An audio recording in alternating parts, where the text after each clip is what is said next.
Finally एक news निकल के आई है और ये न्यूज बहुत पॉजिटिव है। इस न्यूज के अकॉर्डिंग ईरान और अमेरिका अपना वॉर अब बंद कर रहे हैं, अपना वॉर अब खत्म कर सकते हैं। इसके लिए जो भूमिका बनी है उसमें जेड कुशनर जो डोनाल्ड ट्रंप के दामाद हैं,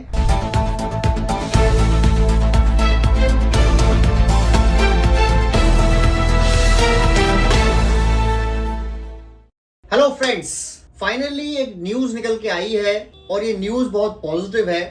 इस न्यूज के अकॉर्डिंग ईरान और अमेरिका अपना वॉर अब बंद कर रहे हैं, अपना वॉर अब खत्म कर सकते हैं। इसके लिए जो भूमिका बनी है उसमें जेड कुशनर जो डोनाल्ड ट्रंप के दामाद हैं और उनके विशेष सलाहकार या विशेष दूत स्टीव विटकॉफ जो उनके फ्रेंड भी हैं। इन दोनों ने पर्दे के पीछे काफी काम की और जो काम किया उसके अंतर्गत कुछ डील्स, कुछ टॉपिक्स, कुछ मुद्दे सुलझा लिए गए लगभग ईरान से और अगले 48 घंटे में ये डील साइन हो सकती है ईरान और अमेरिका के बीच।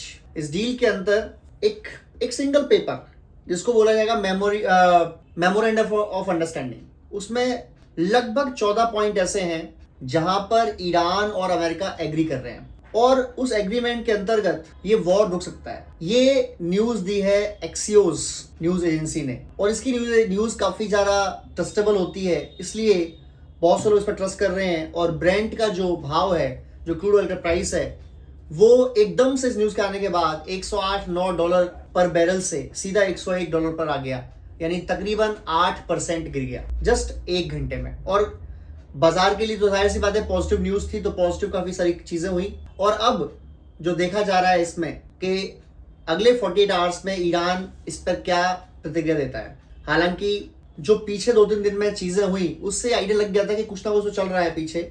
जैसे बता दो आपको, सबसे पहले डोनाल्ड ट्रंप ने डिक्लेरेशन करी कि वो ऑपरेशन फ्रीडम लॉन्च कर रहे हैं। जो ऑपरेशन फ्रीडम सोमवार को लॉन्च हुई, जिसके तहत अमेरिका की जो जहाज हैं, डिस्ट्रॉयर्स हैं, वो आगे बढ़े और उनका काम था कि जो हॉर्मुज जल डमरू मार्ग है या हॉर्मुज स्ट्रीट है, उसके अंदर जितने भी जहाज फंसे हुए हैं, जो इस वॉर की वजह से फंसे हुए हैं, उनको अमेरिका की नेवी अंदर घुस के बाहर निकाल ले। ये प्रोजेक्ट लॉन्च हुआ। ईरान की तरफ से जो उनकी स्पीड बोट्स हैं वो आई, उन्होंने हमले किए। 6 से 7 जो बोट्स थी उनको डुबा दिया अमेरिका ने, ऐसा डोनाल्ड ट्रंप ने क्लेम किया। और बदले में ईरान ने मिसाइल फायर करी अमेरिका के डिस्ट्रॉयर के ऊपर, जिसमें अमेरिका सेंट्रल कमांड ने कहा कि भाई ये मिसाइल नहीं लगी हमारे को, हम बच गए थे उसमें। उसके बाद यूएई के अंदर ड्रोन से मिसाइल फायर की गई। अब ये जो चीज है, क्या ये सच में ऐसा हुआ है या ये झूठी खबर है?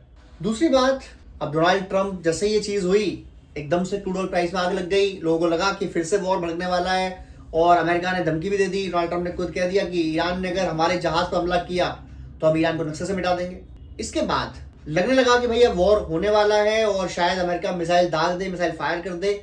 इतने मार्को रूबियो आ गए और उन्होंने कहा कि जो ऑपरेशन एपिक फ्यूरी है वो अब बंद है, वो स्टॉप है। ऑपरेशन फ्यूरी उस ऑपरेशन का नाम रखा गया था जब अमेरिका ने हमला किया ईरान के ऊपर, ईरान को खत्म करने के लिए उसका नाम रखा गया ऑपरेशन का, ऑपरेशन फ्यूरी। लेकिन ये बताया गया कि ऑपरेशन फ्यूरी जो है वो बंद है, इस हमले के बावजूद बंद है। तो लोगों ने कहा भाई क्या ऐसा क्या हो गया? डोनाल्ड ट्रंप ने इसमें एक ट्वीट किया, उन्होंने कहा कि हमने जो ऑपरेशन फ्रीडम है वो भी रोक दिया है पाकिस्तान और अन्य देशों कहने पर, क्योंकि इसकी वजह से तनाव बढ़ सकता है, लड़ाई होती है ईरान से। लेकिन अमेरिका अपनी जो ब्लॉकेड है वो जारी रखेगा और ब्लॉकेड की वजह से अगर ईरान जब तक ईरान डील नहीं करता वो ब्लॉकेड रहेगी। इसके बाद ये न्यूज निकल के आती है कि अमेरिका ने बोला है कि ऑपरेशन फ्रीडम भी हम फिलहाल रोक देते हैं, क्योंकि पाकिस्तान और अन्य देश ये बोल रहे हैं कि इसकी वजह से लड़ाई बढ़ सकती है, तो हमने रोक दिया फिलहाल। और जो यूएई पर मिसाइल दागी है ईरान ने, उसका भी फिलहाल हम कोई जवाब नहीं देंगे, हम होल्ड करेंगे इसको, हम देखेंगे कि क्या हो रहा है इसके अंदर। यानी अमेरिका ने ये पॉजिटिव संकेत दिए कि भाई हम ये वॉर नहीं चाहते आगे। अब इसके बाद क्या हुआ? तो उसके बाद ये हुआ कि न्यूज निकल के आ गई, एक्सियोस ने एक न्यूज जनरेट कर दी। वो न्यूज ये है कि एक पेपर पर काम हो रहा है, एक सिंगल पेज का एग्रीमेंट बनने वाला है। ये एग्रीमेंट या मेमोरेंडम ऑफ एग्रीमेंट होगा या अंडरस्टैंडिंग ऑफ एग्रीमेंट होगा, जिसके ऊपर 14 पॉइंट है। इसकी खास बात क्या है उसमें बताता हूं मैं आपको। इसकी खास बात यह है कि अमेरिका ने कहा है कि ईरान अगले 20 साल तक अपने न्यूक्लियर प्रोग्राम को बंद रखेगा, जबकि ईरान ने कहा है कि वो 5 साल बंद रखेगा। तो दोनों जो दो देश हैं वो एग्री हो गए हैं 10 से 12 साल तक ईरान ये काम अब बंद रखेगा। यानी जो न्यूक्लियर टेस्टिंग वो कर रहे थे, जो न्यूक्लियर एनरिचमेंट वो कर रहे थे, वो बंद रहेगा। तो ठीक है, वो तो पहले भी एग्री थे, उन्होंने यही कहा था कि हम आपको अपना न्यूक्लियर जो एनरिच्ड यूरेनियम है वो नहीं देंगे, और वो अभी भी अड़े हुए हैं कि हम अपना एनरिच्ड यूरेनियम नहीं देंगे, तो नहीं देंगे। तो इसमें अलग बात क्या हो गई, वो अपना यूरेनियम नहीं दे रहे हैं, यानी ईरान जीता इस मामले में। दूसरी बात, ईरान ने कहा कि हमें जितने सैंक्शन हमारे ऊपर लगे हो सारे सैंक्शन हमारे हटाए जाएं ताकि हमारा व्यापार बढ़े हर देश से। और अगर ये हो जाता है तो ईरान का तेल फिर खुले भाव बिकेगा दुनिया के अंदर, तेल के प्राइस बहुत गिरेंगे और ईरान का तेल खुलेआम अच्छे से बिकेगा पूरी दुनिया में, जो एक अच्छी चीज होगी, खासकर बाहर जैसे कंज्यूमर देश के लिए जो ऑयल को बाहर से इम्पोर्ट करते हैं उसके लिए बहुत एक अच्छी चीज हो जाएगी। प्लस हमारे पास तो बंदरगाह भी है जो हमने डेवलपमेंट करी है ईरान के अंदर, तो हमें उसका फायदा भी मिलेगा, तो ये भी चीज हो गई। ईरान ने ये भी कंडीशन लगाई कि जो उनके एसेट्स फ्रीज हैं तकरीबन 25 से 30 बिलियन डॉलर के दुनिया भर के देशों में, बैंकों में, उनको अमेरिका रिलीज करेगा। इससे फायदा ये होगा कि ईरान की जो टोटल इकोनॉमी है वो 100, 125, 150 बिलियन डॉलर की है, उसमें एकदम से 25% का जंप आ जाएगा एकदम से, जिससे वहाँ की इंडस्ट्री सक्सेसफुल हो सकती है, जिससे वहाँ के जो लोग हैं वो जॉब मिल सकती है, और दुनिया की जो ग्लोबल जीडीपी है उसमें एक अच्छा पॉजिटिव इंपैक्ट इससे भी आएगा। तो ये भी एक अच्छी चीज है, लेकिन यहाँ पर भी ईरान जीत रहा है। तीसरी चीज, हॉर्मुज स्ट्रीट क्या होगा अभी ये क्लियर नहीं है। उसमें ये कहा जा रहा है कि हॉर्मुज स्ट्रीट अमेरिका भी ईरान भी खोलेगा, और अमेरिका ने जो बंद कर रखा है, ब्लॉक कर रखा है, वो अमेरिका भी खोलेगा, और वो फ्री रहेगा, यानी फ्रीडम रहेगी। तो भाई साहब फ्रीडम तो पहले भी थी वो वॉर से, तो अगर अमेरिका कहता है कि हमने फ्री ऑफ कॉस्ट अपना हॉर्मुज स्ट्रीट खुलवा दिया दुनिया के लिए, तो यार ये तो पहले भी खुला हुआ था, तो तुमने क्या नया इसमें कर लिया, आई कांट अंडरस्टैंड। यानी इसमें भी ईरान की ही जीत है। ईरान ने एक चीज चेक कर ली है कि हॉर्मुज स्ट्रीट जो है ना उसके लिए वो न्यूक्लियर बॉम्ब से भी ज्यादा रेलिवेंट है। न्यूक्लियर बॉम्ब की भी इतनी वैल्यू नहीं जितनी हॉर्मुज स्ट्रीट की वैल्यू है, क्योंकि दुनिया की इकोनॉमी जा सकता है वो बिना न्यूक्लियर बॉम्ब किसी देश पे मारे, बिना न्यूक्लियर जैसा डिस्ट्रक्टिव बम किसी पे चलाए जिसके बाद बदनामी हो या बदले में आपके ऊपर भी न्यूक्लियर बम गिरे। हॉर्मुज स्ट्रीट ब्लॉक कर दो, आप कहानी खत्म। हालांकि अभी तक ये भी क्लियर नहीं है कि हॉर्मुज स्ट्रीट पर जो टोल टैक्स है वो ईरान लेगा कि नहीं लेगा। हो सकता है ईरान टोल टैक्स ना ले, बदले में अमेरिका उसे कुछ पैसा दे दे, और हो सकता है कि ईरान टोल टैक्स ले। अगर ये होता है तो दुनिया की इकोनॉमी के लिए ये अच्छी चीज नहीं होगी। एनीवेज, यहां पर भी ईरान की जीत मानी जा रही है। अब अमेरिका का हाथ क्या लगा? अमेरिका का हाथ ये लगेगा कि ईरान ने न्यूक्लियर बम रोक दिया है, जो डोनाल्ड ट्रंप दिखाएंगे अपने आवाम को, देखो हमने न्यूक्लियर बम रुकवा दिया 15 साल के लिए। दूसरा, क्रूड ऑयल के प्राइसेस बहुत ज्यादा गिरेंगे। हो सकता है कि जो इस वॉर से पहले प्राइस थे $65, 75, 70 तक वहां वापस पहुंच जाए, बिकॉज ईरान का तेल खुला बिकेगा। तो वहां पर जो अमेरिका में जो प्रॉब्लम हो रही है, जो महंगाई बढ़ रही है, उसमें एक फायदा हो जाएगा, तो एक अच्छी चीज होगी। इसके बाद अमेरिका का फायदा क्या होगा? ये फायदा वो खुद को दिखाएंगे कि देखो हमने एक बहुत बड़ा वॉर रोक दिया और हमने ईरान को न्यूक्लियर बॉम्ब बनाने से भी रोक दिया अगले 15 ईयर्स 20 ईयर्स के लिए। क्या इसमें सऊदी अरब, यूएई, कुवैत, कतर ये हैप्पी होंगे? बिल्कुल नहीं। इसके बाद अब देखेंगे कि जो जियोपॉलिटिक्स है इस वॉर के बाद, इस वॉर के रुकने के बाद, वो जियोपॉलिटिक्स एक बहुत तेज तरीके से चेंज होगी। ऐसे देश जहां पर ईरान ने हमले किए, वो देश इसके बाद क्या करते हैं, अपनी सेफ्टी को कैसे मेंटेन करते हैं, अपनी फौज पे कितना खर्चा करते हैं, एक बात ये देखने वाली होगी।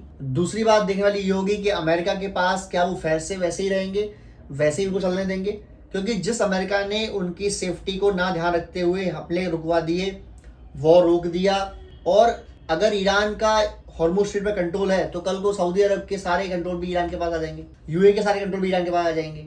भले वो टोल टैक्स ना लेके, पर लेकिन कभी भी किसी स्थिति में वो हॉर्मुज स्ट्रीट रोक सकता है, ये वो दिखा चुका। तो सऊदी अरबिया यानी मोहम्मद बिन सलमान क्या ये एग्रीमेंट कर पाएंगे कि ईरान जो एक शिया मुल्क है, वो यूएई सुन्नी मुल्क, सऊदी अरब सुन्नी मुल्क, कुवैत, कतर सुन्नी मुल्क, इराक में चलो दोनों हैं, शिया सुन्नी दोनों ही हैं, तो क्या ये देश बर्दाश्त कर पाएंगे कि इस पूरे रीजन पर ईरान का कंट्रोल रहे? और अगर ये वॉर यहाँ रुकता है जहां ये खड़ा हुआ है, तो इसमें कोई दो राय नहीं है कि ईरान का कंट्रोल रहेगा मिडिल ईस्ट में। इससे दो चीजें होंगी। पहला, ईरान बहुत ताकतवर देश बन के निकलेगा इस वॉर के बाद, अगर जहां ये आज है वहां रुक जाता है तो, और न्यूज आ रही है कि रुक जाएगा। दूसरा, इजराइल की पावर को बैलेंस कर रहा है ईरान, ऐसा दिखेगा दुनिया को। तीसरा, अमेरिका से डरने वाले देशों की और कमी हो जाएगी। चाइना, रशिया और ईरान जिस तरीके से खड़े हैं, भारत जिस तरह न्यूट्रल रहता है, ये दिखाते हैं कि अब जो वर्ल्ड है वो चल पड़ा है मल्टी पोलर वर्ल्ड बनने के लिए। सिंगल पोलर वर्ल्ड नहीं रहा अभी। और अगर एग्रीमेंट यहाँ होता है तो अमेरिका की जो सुप्रीम पावर थी, जो सुपर पावर थी, वो और डैमेज होती है। अब अमेरिका यहाँ वॉर क्यों रोक रहा है?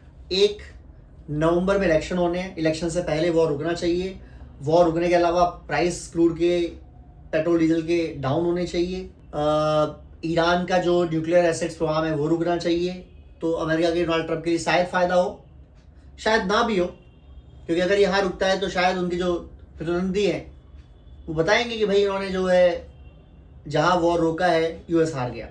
और अमेरिका के जो दुश्मन है या जो उनके एडवर्सरीज हैं, चाहे वो रशिया हो, चाइना हो, इनकी पावर और बढ़ेगी और धीरे धीरे ये तय कर पाएंगे, बता पाएंगे दुनिया को कि America is not supreme power any more. Bharat के लिए फायदेमंद चीज़ है। पहला, क्रूड ऑयल प्राइस सस्ते होंगे, पेट्रोल डीजल के प्राइस सस्ते होंगे, ईरान से भी आप तेल ले सकते हैं, एलपीजी ले सकते हैं ईरान से, ये एक फ़ायदा होगा क्योंकि सेंक्शन हट जाएंगे, तो आपकी जो डिपेंडेंसी है एलपीजी के लिए केवल कुवैत के ऊपर बढ़ जाएगी और एलपीजी सस्ती भी मिल सकती है आपको। दूसरा फ़ायदा ये होगा कि ईरान में जो डेवलपमेंट करे हैं हमने चाबार पोर्ट के अंदर, उसका हम प्रॉपर यूटिलाइजेशन कर पाएंगे जो अभी तक हम नहीं कर पा रहे हैं, क्योंकि अमेरिका के बहुत सारे सैंक्शंस हैं ईरान के ऊपर। अगर वो सैंक्शंस को हटा देते हैं तो भारतीय कंपनीज को बहुत फ़ायदा होगा ईरान में बिजनेस करने के लिए। ठीक है, उनकी डील सारी चाइना से हैं, लेकिन उनको भी तो ऑप्शन नहीं है ना कोई चाइना के अलावा। जब उनको ऑप्शन मिलेंगे तो भारत की जो कंपनियां हैं, खासकर LNT, इंडिगो, ऑयल की जो कंपनीज हैं, पेट्रोल की जो कंपनीज हैं, डीजल की जो कंपनीज हैं, LPG LNG की जो कंपनीज हैं, इनको बहुत फ़ायदा मिलेगा। तो ये भारत के लिए अच्छी चीज़ है। यानी ऑल एंड ऑल तो पूरे रीजन की अच्छी चीज़ है, लेकिन अच्छी चीज़ नहीं है वो है इसराइल के लिए, अच्छी चीज़ नहीं है वो है अमेरिका के लिए, क्योंकि इसराइल के देखने के बावजूद ईरान के ऊपर अमेरिका इसराइल के लगातार हमलों के बावजूद, 30 दिन के वॉर के बावजूद ईरान अगर टिक गया, ईरान अगर खड़ा हुआ है, तो जो बाकी मुस्लिम मुल्क हैं वो देखेंगे ईरान को फिर एज लीडर, जिनकी भी बनती नहीं है इसराइल से। जियोपॉलिटिकली बहुत सारी चीज़ें चेंज होंगी, जिनमें एक चीज़ ये होगी कि आप देखेंगे कि UAE और ज़्यादा इसराइल की तरफ मुड़ेगा। हो सकता है कि सऊदी अरब भी इसराइल के ऊपर मुड़े और बहुत जल्द अब्राहम अकॉर्ड साइन कर ले सऊदी अरब, क्योंकि सऊदी अरब और UAE को फिर ये रियलाइज़ होगा कि भविष्य में उनकी अगर वॉर हुई ईरान से तो उनको एक पार्टनर चाहिए, और वो पार्टनर होना चाहिए डिस्ट्रक्टिव एज इसराइल, और इसराइल के डिफेंस सिस्टम भी चाहिए उनको अगर, तो ये चीज़ है। नियर फ्यूचर में देखा जाए तो अगर ये जहाँ पर वॉर खड़ा है और जो डील सुनने में आ रही है एक्सियोस इंडिया की तरफ, एक्सियोस न्यूज़ एजेंसी की तरफ से, लग ऐसा रहा है कि इस न्यूज़ में, इस खबरों में ज़्यादा फ़ायदा जो है वो ईरान का है, कम फ़ायदा जो है वो अमेरिका का है। इसराइल का कोई फ़ायदा नहीं होगा अगर यहाँ रुकते हैं, UAE, सऊदी अरब, इनके फ़ायदे नहीं होंगे, बट बाकी दुनिया के लिए जिनकी डिपेंडेंसी तेल पर है, गैस पर है, LPG पर है, LNG के लिए ऊपर है, इनके लिए फ़ायदेमंद चीज़ रहेगी। और हम हमेशा से बोलते आ रहे हैं कि अगर वॉर तो रुकना ही चाहिए। वॉर जब होता है तो किसी की भी वजह से हो, सबसे ज़्यादा जो सफ़र करते हैं लोग, जो परेशान होते हैं लोग, वो होते हैं उस देश के गरीब लोग, जिनके पास ना अपनी सेफ्टी है ना खाने पीने की चीज़ें। इसके अलावा ईरान के लिए सबसे ज़्यादा फ़ायदा ये होगा कि जो वहाँ पर रोज़गार के बिंदु हैं वो भी अच्छे से अगर हो पाएगा, कि अगर उनको 20-25% सीधा ही फंड मिल जाएगा तो जाहिर सी बात है डेवलपमेंट में लगेगा ईरान के अंदर। अब देखना ये है कि ईरान अमेरिका से और फंड रिलीज़ करवा के क्या वॉर के लिए भी खर्चे लेता है, क्या वो ले पाते हैं, एक मुद्दा तो देखने वाला ये रहेगा। दूसरा ये रहेगा कि ईरान अगले 15 साल के अंदर यूरेनियम मैनेजमेंट ना भी करे, अगर चुपके चुपके कर भी सकते हैं, कौन रोक लेगा उनको, पर अगर ना भी करे तो क्या अपनी मिसाइल टेक्नोलॉजी को, ड्रोन टेक्नोलॉजी को वो और इफेक्टिव करेगा? क्या उनके पास जो गैप है डिफेंस सिस्टम का, एयर डिफेंस सिस्टम का, क्या उन्हें वो फुलफिल करने की कोशिश करेंगे? अगर हाँ तो एक अच्छी चीज़ हो जाएगी ईरान की सेफ्टी के लिए फॉर फ्यूचर यूजर्स, और ये उतनी ही दिक्कत होगी ईरान के एडवर्सरी के लिए, खासकर इसराइल के लिए। अमेरिका और इसराइल ने जो वॉर शुरू की थी, अमेरिका ने क्या कहा था कि हम इनका न्यूक्लियर यूरेनियम ले लेंगे, ट्रम्प तो बहुत बोलता था व्हाइट पाउडर चाहिए मुझे, क्या वो मिलता है?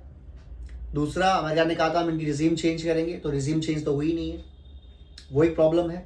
यानी अमेरिका को देखा जाए तो इस वॉर के बाद हासिल क्या होगा? कुछ भी नहीं, कुछ भी हासिल नहीं होगा, केवल सिवाय इसके कि 15 साल का एक यूरेनियम मैनेजमेंट पर ब्रेक लग जाएगा, और वो भी वो लगा के मानेंगे नहीं मानेंगे देखना है। अभी तो एग्रीमेंट साइन हुए नहीं है और एग्रीमेंट की डिटेल बाहर नहीं आएंगी, किस बात पे साइन होंगे, किस चीज़ पे साइन होंगे, तो ये भी क्लियर नहीं है। और क्या सच में साइन होता है या ये बस एक न्यूज़ है, बस एक फ्लूक है? जैसे बीच में खबरें आई थी कि वॉर रुक गया, फिर सीज फायर हो गया, फिर दोबारा वॉर हो गया, फिर ब्लॉकेड हो गए। अभी वो काफ़ी सारे इवेंट बट अगर रुक जाता है तो अच्छा है सबके लिए। जय हिंद, जय भारत।